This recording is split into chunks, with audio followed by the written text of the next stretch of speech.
Imagine you're standing in a stadium, thousands of fans around you, Coldplay's Fix You echoing into the night sky, lights twinkling like constellations, the energy electric. You're caught in the moment, holding hands with someone, swaying, basking in the vibe. Then, bam, you're on the kiss cam. Cute, right? Now imagine the person you're kissing isn't your spouse. Oops. That was Andy Byron's reality.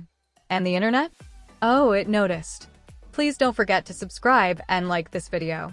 It is free and help us bring you enjoyable content. And of course, watch till the end. When Coldplay's frontman Chris Martin decided to comment, mid-concert, no less, on the now infamous smooch, it wasn't just a jab. It was a gut punch, dipped in glittery sarcasm and delivered with Coldplay's signature charm. This wasn't just a rock star moment, it was pop culture history in real time. But who really deserves the heat here? Let's unpack the scandal that's got everyone from Reddit threads to boardrooms talking. The scandal ignited like a firecracker at a birthday party no one wanted to attend. Andy Byron, CEO of Astronomer, a software company known more for data pipelines than drama, was seen on the Kiss Cam locking lips with his chief of HR. The kicker? His wife was watching. At home. Live. Probably in Coldplay merch. The footage exploded online. TikTok lit up with lip readers dissecting the moment. Memes rolled in faster than a Coldplay encore. One viral tweet said, "HR really stands for homewrecker resources now." Funny? Maybe. Brutal? Definitely. And that might have been the end of it, if Chris Martin hadn't stepped in with a microphone and a smirk. Midway through the band's encore in Seattle, Chris paused. He looked toward the audience, grinned, and said, "Let's dedicate this next one to all the faithful husbands out there, or at least the ones not on the kiss cam." The crowd gasped, laughed, then roared. It wasn't a direct name drop, but let's be honest, this was Taylor Swift level subtle. Martin is known for his charm and playfulness on stage, but this was different. This was pop culture commentary disguised as banter. And it landed like a cymbal crash in a library. But should he have said it? Let's take a beat here. What actually happened? A CEO made a very human, though very stupid, mistake. He got caught. He went viral. And now his private life is dinner table conversation in homes across the globe. Was Chris Martin mocking him? Technically, yes. Was it deserved? Well, depends on who you ask. Some fans cheered Chris for calling out what many saw as public betrayal. Others felt it was a low blow, piling onto a man who was already facing a collapsed marriage and public humiliation. But here's the thing, celebrity stages are not just for music anymore. They're town squares, and the performers? They're not just entertainers, they're narrators of modern culture.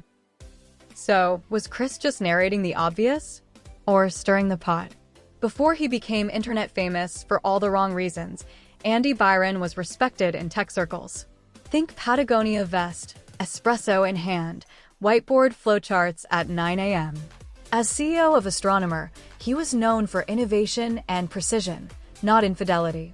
So, when this scandal broke, it felt like a glitch in the matrix. The guy who talks data governance just broke marital governance. Irony, anyone? But what really tipped the scales wasn't just the kiss. It was the context. He was with his HR chief. The implications sent corporate ethics boards into a tailspin. Power dynamics, workplace boundaries, legal risk. The fallout wasn't just personal, it was professional.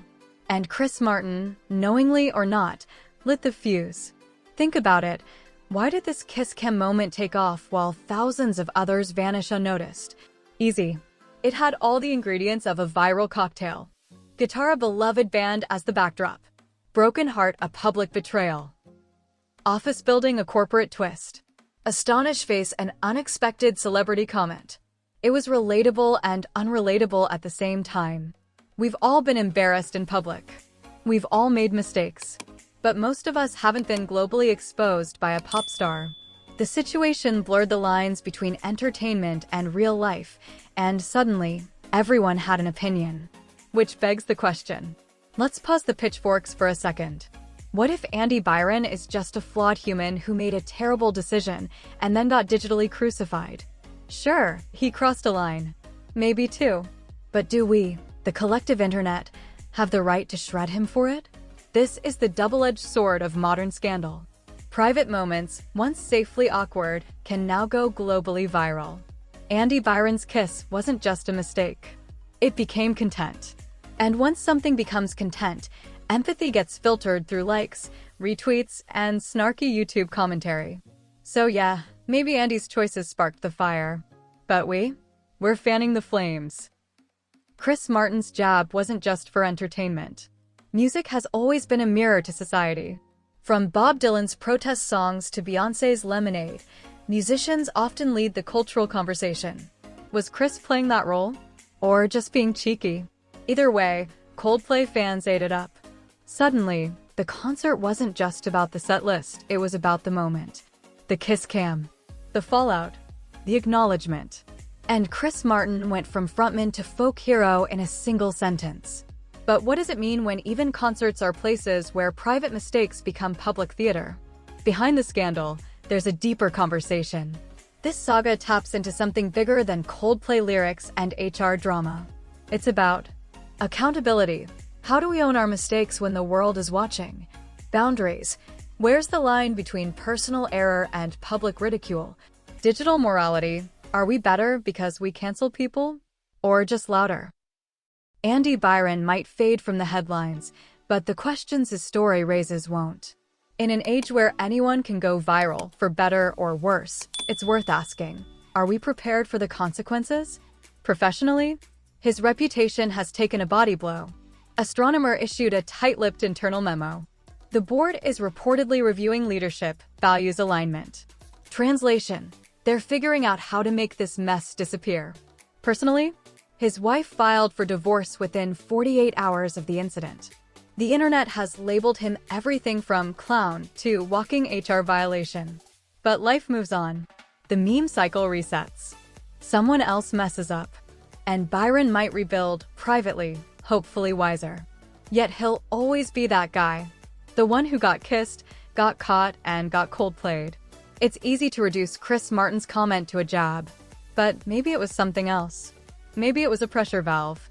A collective moment of catharsis.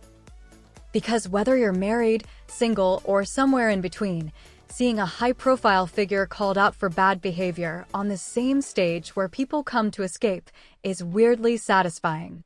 Was it petty? A little. But was it honest? Absolutely. And honesty, wrapped in British charm and stadium acoustics, feels kind of like justice? So, was Chris Martin wrong to mock Andy Byron? Maybe. Was Andy Byron wrong to kiss his HR chief mid-concert while married? Definitely.